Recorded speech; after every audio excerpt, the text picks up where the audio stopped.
Good day, I'm Stephen McHugh and this is your JIS News for Tuesday, July 25.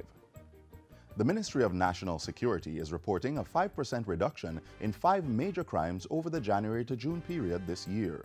This is in comparison to the same period last year. Portfolio Minister Robert Montego made the disclosure while addressing a plenary session on day 1 of the Jamaica 55 Diaspora Conference. We have seen a decrease in aggravated assault by 15%, in break-ins by 8%, in larceny by 32%, in rape by 17%. We have seen a decrease in robbery by 26%. However, shooting and murder are both up by 20% each. Still, the National Security Minister says the strategic implementation of the Get the Guns campaign has resulted in several illegal weapons being taken off the streets since the start of the year. So far, we have seized almost 500 weapons between January and June of this year, a 32% increase over last year.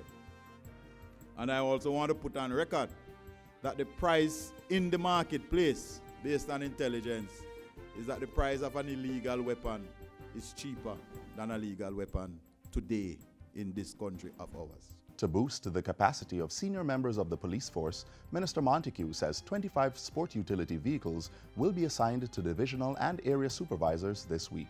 Members of the diaspora are being encouraged to make use of the Health for Life and Wellness Foundation when donating health-related gifts to Jamaica. Portfolio Minister Dr. Christopher Tufton says doing so will allow the ministry to provide better guidance for clearing these items at the ports of entry. In addition to that, we have embarked on a needs assessment of the public health care system, which will give you some ideas as to what to give if you decide that that is what you want to do. So you know exactly that you're giving to areas that actually need it. He says the findings will be placed on the Health Ministry's website and the data shared with the Ministry of Foreign Affairs and Foreign Trade. Dr. Tufton was also addressing day 1 of the Jamaica 55 Diaspora Conference.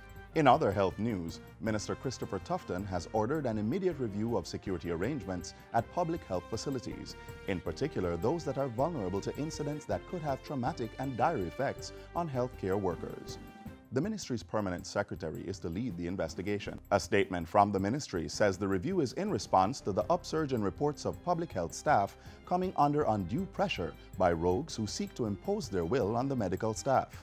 The review is intended to examine internal security arrangements, the role of the police, and counseling for affected staff members. A report from the ministry points to more than $700 million being spent yearly to implement security arrangements across the 4 regional health authorities. As part of the exercise, Minister Christopher Tufton has requested a meeting with the Police High Command to discuss any further measures the police could implement at hospitals, particularly those in the most volatile areas. The hospitals that are most impacted are Kingston Public, Cornwall Regional, Savannah-Lamar, Spanish Town, and St. Anne's Bay. Dr. Tufton is urging healthcare workers who may be traumatized to make use of the various counseling services that are available. Within the coming days, he will be visiting a number of the institutions that are being affected. The Ministry of Education, Youth and Information is insisting that there is no shortage of funds to pay teachers and non-academic employees. In response to media reports, a statement from the ministry says bursar-paid institutions are to receive $1.5 billion to cover salaries for July. Information is currently being collected for these institutions so they can be processed. In addition to that, $526 million was approved in the budget for temporary teachers, literacy and numeracy specialists, special education teachers, support coaches, and other employees. The ministry says all temporary teachers and other staff members will be paid based on their contractual arrangements.